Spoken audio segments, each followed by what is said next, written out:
Bonjour à toutes et tous, bienvenue dans Art et Marché, votre émission hebdomadaire consacrée au marché de l'art. Pour l'actualité de la semaine, Sotheby's a lancé les ventes Contemporary Discoveries à Paris. Une volonté de toucher plus de jeunes acheteurs, et Armand Sguet, qui est spécialiste en art d'après-guerre et contemporain chez Sotheby's, sera en visio pour nous détailler ce lancement. Pour l'interview de la semaine, j'ai la joie d'interviewer le colonel Hubert Percy du Cerf, qui est chef de l'OCBC. L'OCBC, c'est l'Office central de lutte contre le trafic de biens culturels. Alors que les affaires de trafic d'œuvres d'art font régulièrement l'actualité, nous verrons comment ces enquêtes sont menées à bien par l'Office. Merci à vous tous et toutes qui nous rejoignez. Tout de suite, c'est Art et Marché. Les ventes Contemporary Discoveries ont été lancées à Paris. Armand Sguet, qui est spécialiste en art d'après-guerre et contemporain chez Sotheby's, est avec nous en visio. Est-ce que vous pouvez nous détailler ce lancement ? Qu'est-ce qui est différent des autres ventes qu'il y a en ligne sur le site de Sotheby's et pourquoi les avoir lancées ? Alors, bonjour Sybille, merci de me recevoir. Donc, la vente Contemporary Discoveries, c'est un nouveau concept, un nouveau format de vente qui a été créé chez Sotheby's il y a quelques années et en effet dont la première édition parisienne a eu lieu il y a quelques semaines.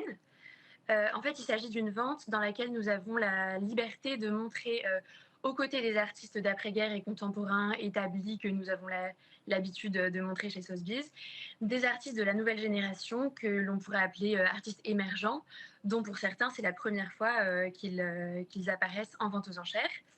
Et donc cette vente nous permet de mettre en regard dans le catalogue et puis dans l'exposition des artistes contemporains de plusieurs générations différentes, des niveaux de prix différents, et donc par ce biais de s'adresser à un public plus large que notre public traditionnel. C'est vrai que Sotheby's a souvent une image d'une maison de luxe plutôt prestigieuse. Et donc, le but de ces ventes, c'est de démocratiser la collection d'art et rendre le fait de collectionner et de commencer une collection plus accessible finalement. Et pourquoi les avoir lancés à Paris après les différentes villes dans lesquelles ça existe déjà ? Donc, en effet, la première vente Discoveries, elle a eu lieu en mars 2022 à New York. S'en sont suivies des ventes à Londres, à Hong Kong et même à Milan. Et donc, Paris, c'était un peu finalement la suite logique. Surtout avec la particularité historique qu'à Paris de vendre moins d'art contemporain, d'art très contemporain que Londres ou New York. Souvent, Paris est spécialisé dans l'art d'après-guerre, l'école de Paris, etc. Et donc, avec cette vente-là, on répond finalement vraiment à une demande des collectionneurs, de nos collectionneurs parisiens, de voir plus d'art contemporain, plus d'artistes émergents, de jeunes artistes. Et c'est aussi une inflexion stratégique qu'on veut donner à nos ventes d'art contemporain à Paris. Est-ce que vous avez déjà un bilan de celle qui vient de se passer il y a quelques semaines ? Oui, on a un bilan déjà très positif. D'abord, en termes de résultats, ce qu'on regarde toujours, c'est le résultat total de la vente par rapport à l'estimation basse de départ de la vente. Ici, le résultat total a dépassé l'estimation de base de la vente, donc c'est déjà un très bon indicateur. C'est une vente où, comme les prix de départ sont moins élevés, on voit aussi vraiment de très belles envolées d'enchères. Donc, il y a des œuvres qui ont doublé, triplé, quadruplé même leurs estimations basses. Et ce qui est très important, c'est qu'on a aussi un taux de lots vendus qui avoisine les 90%, donc beaucoup d'œuvres vendues, plus que dans nos ventes, on va dire, traditionnelles. Et le dernier chiffre qui est important et qui montre que cette vente a vraiment atteint ses objectifs, c'est le pourcentage de nouveaux enchérisseurs et de nouveaux acheteurs, donc de personnes qui ont enchéri pour la première fois chez Sotheby's lors de cette vente. Et ici, il est aux alentours de 15%. Ce qui est aussi très positif par rapport à nos ventes traditionnelles. Eh bien, merci beaucoup Armand Sguet. Je rappelle que vous êtes spécialiste dans l'art d'après-guerre et contemporain chez Sotheby's. Et tout de suite, on passe à l'interview de la semaine. Vol, recel de biens culturels, affaires de faux, voire de blanchiment, c'est un service dédié de la police judiciaire qui s'occupe de toutes ces affaires concernant le trafic de biens culturels. Cela s'appelle l'OCBC, Office central de lutte contre le trafic de biens culturels, et nous recevons aujourd'hui son chef, le colonel Hubert Percy du Cerf. Merci beaucoup d'être avec nous. Bonjour, merci de m'avoir invité. Alors l'OCBC, est-ce que vous pouvez nous présenter un peu plus en détail ce que c'est, quelles sont véritablement les missions au quotidien de cet office? Alors l'OCBC est un office un peu particulier parce que c'est un office qui est à la croisée des chemins, qui est constitué de policiers et de gendarmes. C'est un office de la police nationale commandé par un gendarme parce que la lutte contre les trafics de biens culturels concerne autant les forces de police que les forces de gendarmerie dans leur zone de compétences respectives. C'est un office qui a les prérogatives de tout office central de police judiciaire, c'est-à-dire une compétence nationale pour conduire des enquêtes sur le territoire national et à l'international, la capacité à animer, à coordonner sa thématique sur le territoire national avec les unités localement implantées. Et puis on a pour atteindre cet objectif, on a des missions qui nous sont dévolues, qui sont l'investigation criminelle, le renseignement criminel, la formation, la prévention et la coopération internationale. Donc ces 5 missions nous permettent d'être le chef de file de notre thématique au niveau national. Et ça nous oblige aussi à fédérer les différents acteurs. Et c'est pour ça que je vous dis on est à la croisée des chemins, parce qu'on travaille avec les grands services de renseignement, on travaille avec le ministère de la Culture, on travaille avec le ministère de la Justice, on travaille avec le ministère de l'Économie et des Finances, notamment les douanes.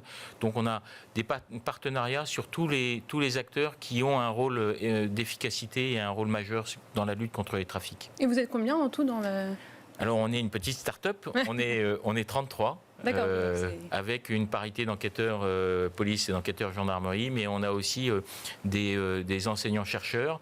Donc on a constitué un réseau d'enseignants avec des doctorantes qui sont au service de l'OCBC pour faire de la prospective et du travail de fond. Et avant de donner des exemples concrets, je vais poser la question très simplement. Pourquoi c'est grave le trafic culturel? Quelles sont vraiment les conséquences? Parce que c'est vrai qu'on peut être très éloigné de ça. Pourtant, c'est quand même un des plus grands trafics mondiaux qui existe. Alors, c'est un trafic qui est grave et qui est sensible parce que, en fait, d'abord, quand vous volez un bien culturel, que vous le dénaturez, que vous le détruisez, vous détruisez une part de culture, une part d'identité, une part du patrimoine commun qui nous appartient à tous. Ensuite, c'est un trafic et c'est une activité criminelle qui est importante parce que elle va intégrer un certain nombre d'activités et d'organisations criminelles dans tout le processus pour arriver à une situation de revente des objets. Et donc, le trafic de biens culturels, c'est le blanchiment d'objets qui ont été volés, qui ont été contrefaits ou qui ont été pillés. Donc, il y a tout un processus criminel lié au blanchiment avec des gens très structurés, qui savent très bien ce qu'ils font et qui sont issus de la vraie criminalité organisée, ou alors le blanchiment des avoirs criminels, c'est-à-dire des organisations criminelles qui ont des revenus et qui cherchent à investir dans le marché de l'art parce que les biens culturels ont une valeur intrinsèque qui résiste au temps de crise, et donc ils essayent d'investir pour blanchir leur argent et lui donner une apparence légale. Donc ça peut être très lié, très croisé avec d'autres trafics. Oui. La particularité des trafics de biens culturels, c'est que à un moment donné, quand vous voulez rentrer dans cette opération de blanchiment, c'est-à-dire soit blanchir de l'argent, soit blanchir un objet, c'est-à-dire lui donner une existence légale, il va falloir que vous passiez par les acteurs et les intervenants du marché de l'art, que ce soit des brocanteurs, des antiquaires ou des commissaires-priseurs, et donc par un réseau de sachants qui, lui, doit exercer et exerce sa vigilance sur la réalité des pièces qui lui sont présentées. Comment ça se passe alors une enquête? Est-ce qu'il y a des phases que vous retrouvez régulièrement dans chaque enquête, où elles sont toutes très différentes? Est-ce que vous avez du coup des exemples à nous donner peut-être pour illustrer tout ça? Nos enquêtes, il faut préciser que nous, on travaille sur 3 aspects. On démarre nos enquêtes dès lors qu'il y a un élément légal, un élément matériel et un élément intentionnel. L'objectif pour nous est de démontrer l'intentionnalité des gens qui ont détenu des biens culturels, c'est-à-dire est-ce qu'ils savaient que les objets étaient volés. Nos enquêtes démarrent comme toutes les enquêtes de police judiciaire, à partir d'un renseignement, à partir d'un signalement, à partir d'un signalement par une administration qu'on appelle les articles 40, à partir d'un vol qui nous est signalé et d'une plainte qui est prise.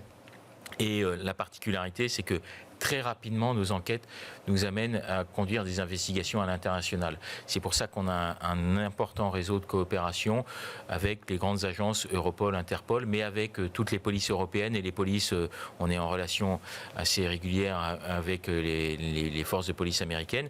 Donc ce sont des investigations qui vont généralement à l'international et puis qui sont menées avec des experts, des expertises artistiques, professionnelles, scientifiques et la capacité à illustrer et à retrouver le parcours de l'objet.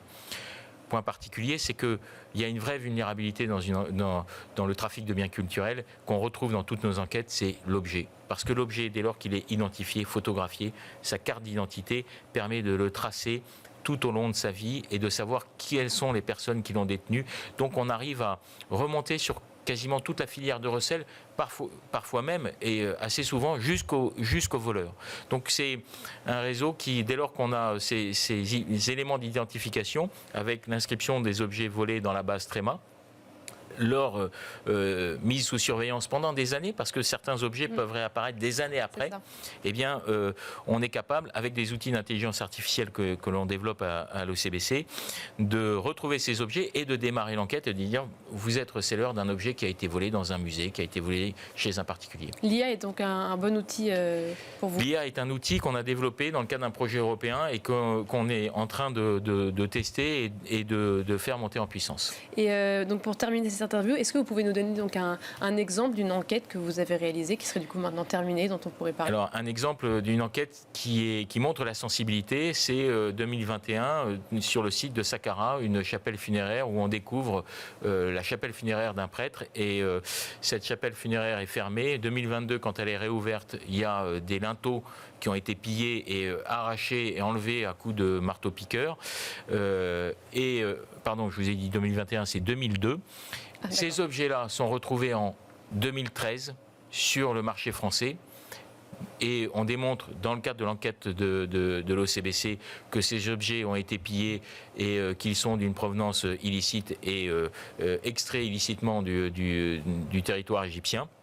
Et donc, au jugement, on a une restitution des objets à l'État égyptien parce qu'il y a préjudice pour le peuple égyptien, préjudice pour le tourisme.